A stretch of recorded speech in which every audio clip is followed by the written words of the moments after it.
අපි අද හදාගන්නේ මසාලා රටකජු එකක්. ඒකට රටකජු ග්‍රෑම් 500ක් අරන් තියෙනවා. ඊට පස්සේ මේ කඩල පිටි කෝප්පයක් තියෙනවා. කරපිංච මිටක් විතර තියෙනවා කරපිංච. මිරිස් කුඩු ඕන, තුන පහ කුඩු, කහ කුඩු, ලුණු කුඩු රස අණු ඕන. ඉස්සෙල්ලම අපි මේ රටකජු ටික බාගෙට බෙද ගන්න ඕනේ. අපි බෙදගමු රටකජු එක. දැන් අපි මේ විදිහට නිකම්ම රටකජු ලිපේ තියලා බෙද ගන්නකොට කළු වෙන්න බලනවනේ. ඒ නිසා මේ ලුණු එකතු කරලා තියෙනවා ලුණු කුඩු. රටකජු පොත්තත් එක්ක බදිනවා නම් අපි මේකට පිරිසිදු වැලි ටිකක් තමයි එකතු කරගන්නේ. ඒ දැන් මේක අපිට වැලි එකතු කරාම මේක කන්න ගන්න බෑනේ. ඒ නිසා අපි මේකට ලුණු කුඩු දාගෙන තියෙනවා. ඒ ලුණු කුඩු උඩට තමයි අපි මේ රටකජු ටික දාගෙන බාගෙට බෙදගන්නේ. එතකොට කළු වෙන්නේ මොකුත් නෑ, ලස්සනට බැදෙනවා.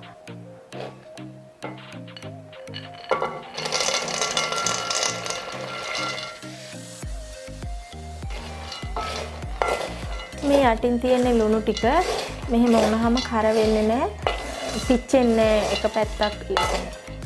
තාච්චියට අහු වෙන කොටස පිච්චෙන්නේ නැහැ, ලස්සනට බැදෙනවා මෙහෙම කරාම.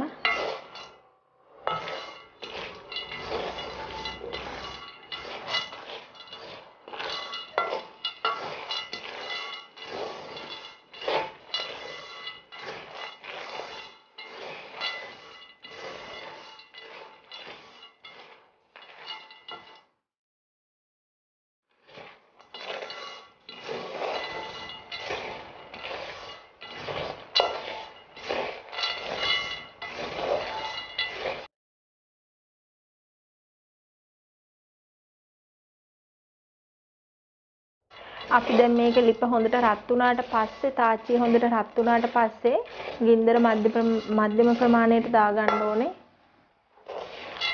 නැත්තම් මේක කර වෙන්න බලනවනේ.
මේ තියෙන මධ්‍යම ප්‍රමාණයේ ගින්දර තියෙද්දි විනාඩි 10ක් අපි බැදගත් එක.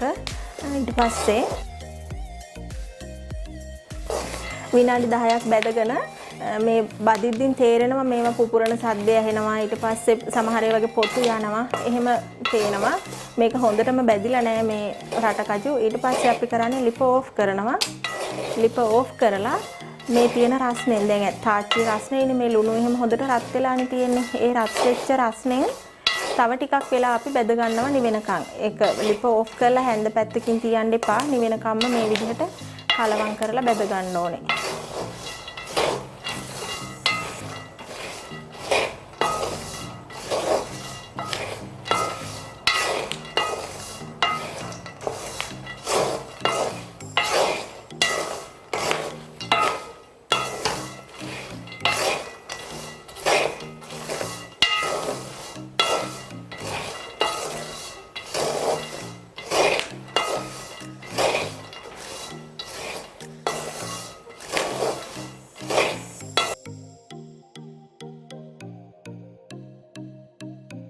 අපි දැන් මේ විදිහට මේ දැන් ලුණු එනවනේ. මේ ලුණු කැට කුඩු ටික අපි මේ විදිහට හලා ගන්නවා. මේ හැලෙනවනේ හොඳට.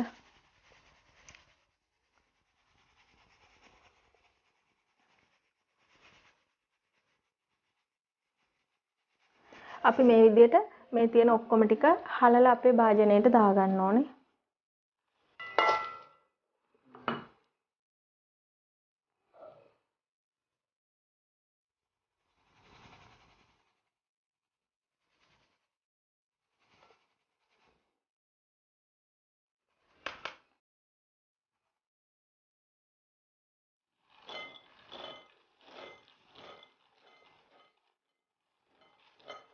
දැන් අපි මේ බාගෙට බැදගත්ත රටකජු එක නිවෙනකන් තව පොඩ්ඩක් රස්නේ හොඳටම නිවෙන්න ඕනේ. නිවෙනකන් අපි මේ කඩල පිටි කෝප්පේට අපි මේ කපාගත්ත කරපිංච ටික එකතු කරගමු. ඊට පස්සේ අපි මිරිස් කුඩු තේ හැන්දක් එකතු කරන්න ඕනේ. මේ 3-5 කුඩු හදලා තියෙන්නේ මස් එකක් වුණත් හදාන්න පුළුවන් විදිහට විශේෂ 3-5 කුඩු එකක් මේක. අපි ඒකෙනුත් හැන්දක් එකතු කරගන්නවා. ලුණු දාද්දි නම් ගොඩක් පරිස්සමින් ලුණු දාන්න ඕනේ. දැන් මෙතන සමහර විට ලුණු මේ වගේ දැවටිච්චක් තියෙනවා. අපි හලනකොට ඉතුරු වෙච්ච ඒවත් තියෙනවා. තියෙන්න පුළුවන්. ඒ නිසා අපි ලුණු පොඩ්ඩක් වෙන්න දාගමු. මේ කඩල පිටි එකයි මේ පොඩ්ඩට සරිලන විදිහට ලුණු පොඩ්ඩක් දාගමු. ඊට පස්සේ කහ කුඩු තේ හැඳි කාලකුත් දාන්න ඕනේ. ඔන්න ওই ටික හොඳට කලවම් කරලා ඊට පස්සේ තමයි අපේ රටකජු එකට මේක මිශ්‍ර කරන්නේ.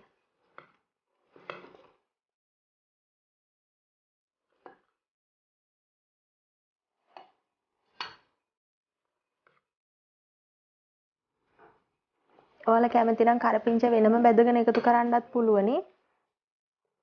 මම මේ විදිහට තමයි මේ එකතු කරලා තියෙන්නේ. මේ තියෙන්නේ අපි කලවම් කරගත්ත මිශ්‍රණය. අපි දැන් මේක අපේ මේ රටකජු එක හොඳට නිවිලා තියෙන්නේ. ඒකට අපි මේක එකතු කරගන්නවා.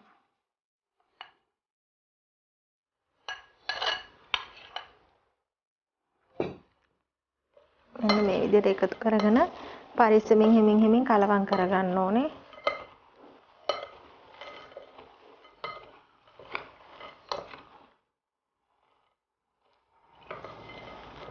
කලවම් කරලා අපි මේකට වතුර පොඩ එකතු කරලා ගොඩක් වතුර දාන්න හොඳ නැහැ. පොඩ්ඩක් ඉස්සෙල්ලා දාලා මෙන්න මේ විදිහට හැන්දෙන් කලවම් කරනවා. හැන්දෙන් බැරි නම් අතින් උනාට ප්‍රශ්නයක් නැහැ. හොඳින් කලවම් කරනවා.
මේ තියෙන්නේ අපි අනාගත මිශ්‍රණය.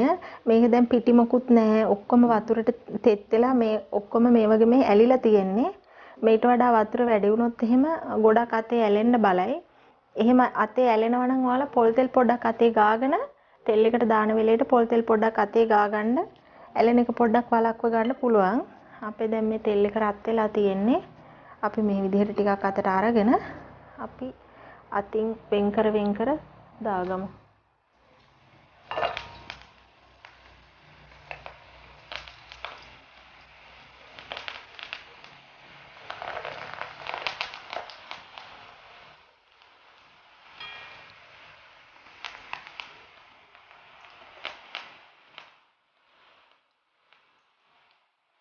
මේ විදිහට අතින් දාන්න බයයි වගේ නම් මේ විදිහට මේ පීරිසියකට හරි මොනවා හරි භාජනයකට මෙහෙම අරගෙන මෙහෙමත් එකතු කරන්න පුළුවනි.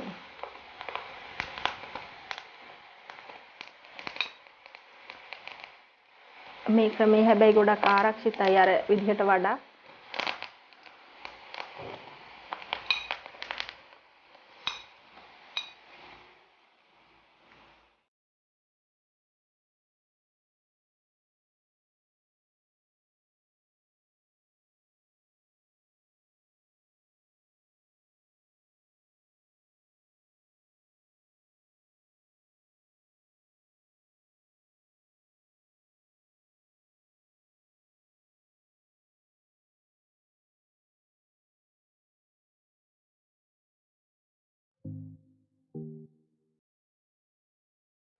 මේ අඩු ගින්දරේ විනාඩි 4-5ක් විතර අපි මේ බැදගෙන තියෙන්නේ. මේ හොඳට බැදිලා දැන් සද්දෙත් ඇහෙනවා පොඩ්ඩක් අතටත් දැනෙනවා බැදිච්ච බව.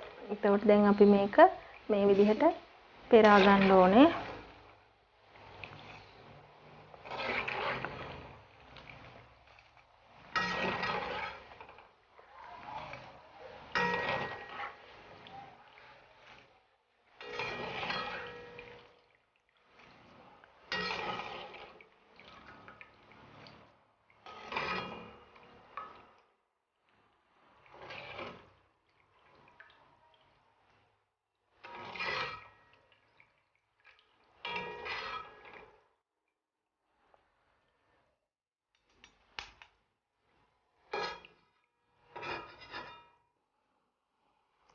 මේ තියෙන්නේ අපි හදාගත්ත මසාලා රටකජු එක.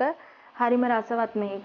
පොඩි අය ඉන්න වෙලාවක වුණත් ඕනම අවස්ථාවකට ගැලපෙනවා මේ විදිහේ රටකජු එකක් හදාගත්තාම. ඉතින් ඔයාලත් මේ විදිහට හදලා රස බලලා රස කොහමද කියලා අපිට පහලින් කමෙන්ට් කරන්න. මතක ඇතුව අපේ channel එක subscribe කරන්න. තවත් අලුත් වීඩියෝ එකකින් නැවත හමු වෙමු.